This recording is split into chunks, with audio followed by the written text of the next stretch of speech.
Alright, third video for the night, because I gotta get the content going out again. We're gonna take a little break. I'm going to read one of my writings, because the traditionalists gotta get a little repped here.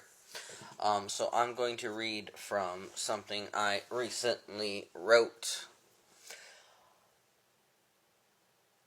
It's easier to talk about power than it is to talk about obligation.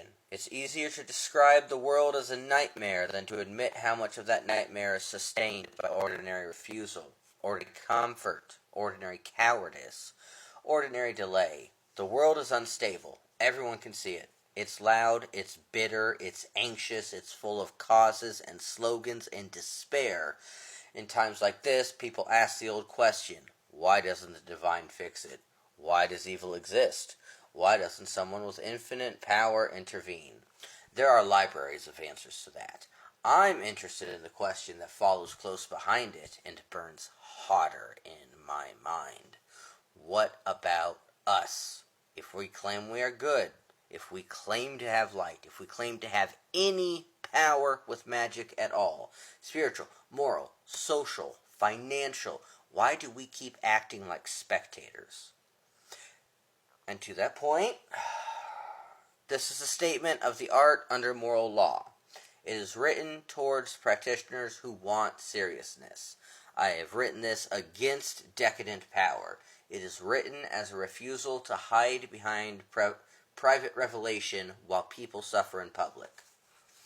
Here are, Martin Luther, eat your heart out. Here's my 13 theses. Thesis 1. Duty is the beginning of power. Power begins as a moral weight. It arrives. What do you do with this question? What do you do with what you can do?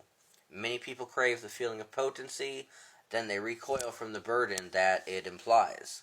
They want the crown without the court, the sword without the judgment, the authority with no accountability. The first measure of a practitioner is what they can carry: restraint, patience, responsibility, and the ability to show up when it would be easier to vanish. A person who cannot carry obligation will turn power into their own appetite. A person who cannot bear the consequences of their actions will chase effects and call it some form of attainment. Operationally, your practice needs to begin with small, boring obediences. Keep promises, pay debts, tell the truth when it costs you, show up for the afflicted without boasting about it.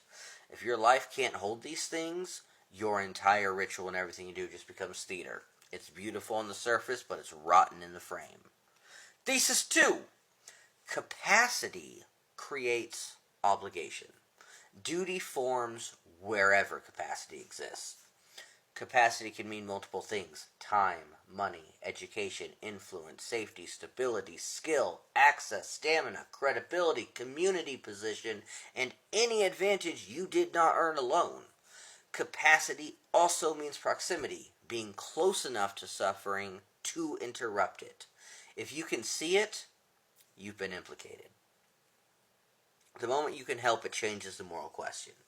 Our language of helplessness stops being honest. You might still be limited, and you might still be afraid. Hell, you might still fail, but duty remains. This requires a level of personal inventory. What resources do you have? What connections? What skills? What hours in the week are wasted on distraction that could become service? The art should sharpen this inventory. And by the art, I mean the occult, magic. Since practice trains attention and will.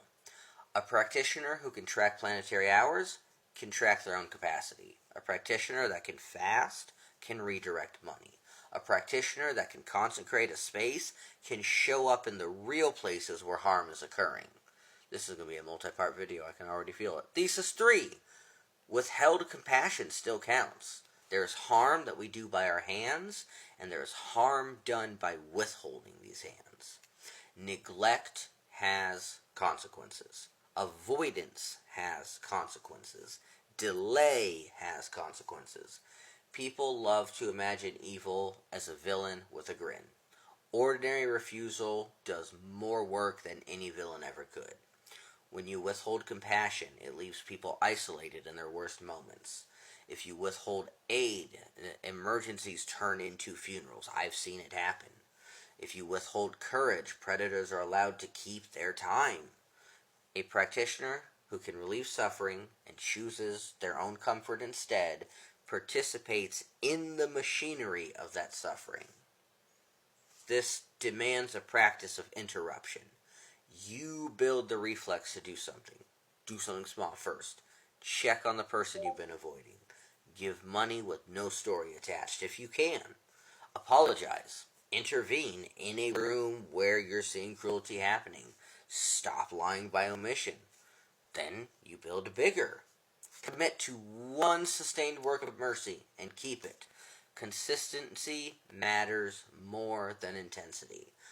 One single dependable act done weekly for a year will reshape the world more than a single month of righteous fervor.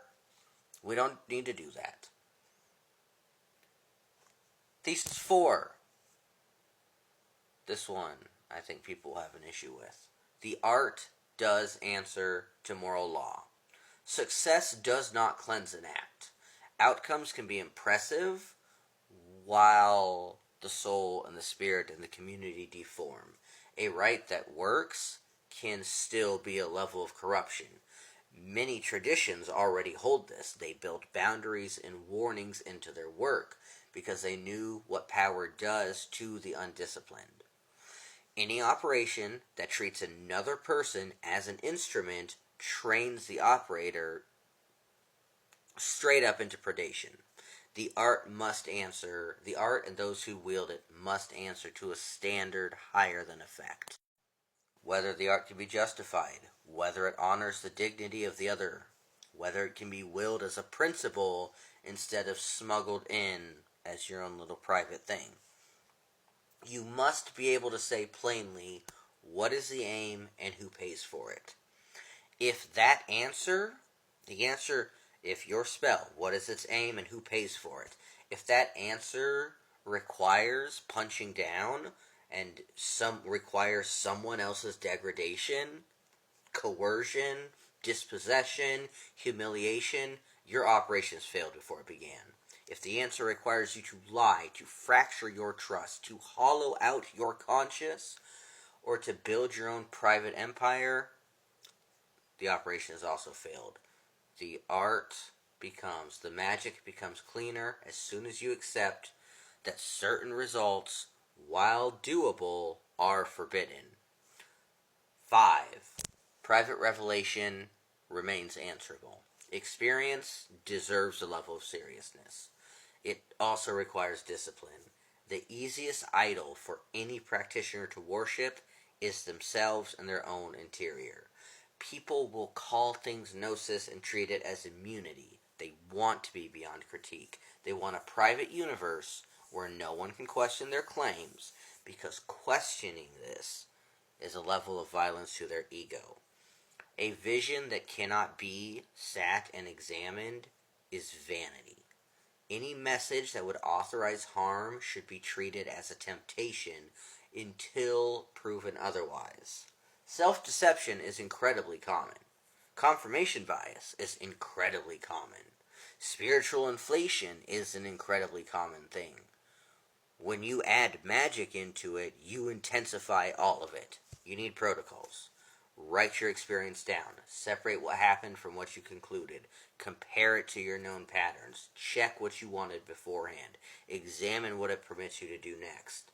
Does your revelation increase humility, or does it feed your own superiority? Does it increase compassion for others, or are you increasing the contempt you have for others? Does it make you more or less accountable? Experiences that only produce arrogance, cruelty, or exemption fail on a basic test of spirit. I'm going to have to do a part 2 where we get into Thesis 6, authority being earned by restraint. I will return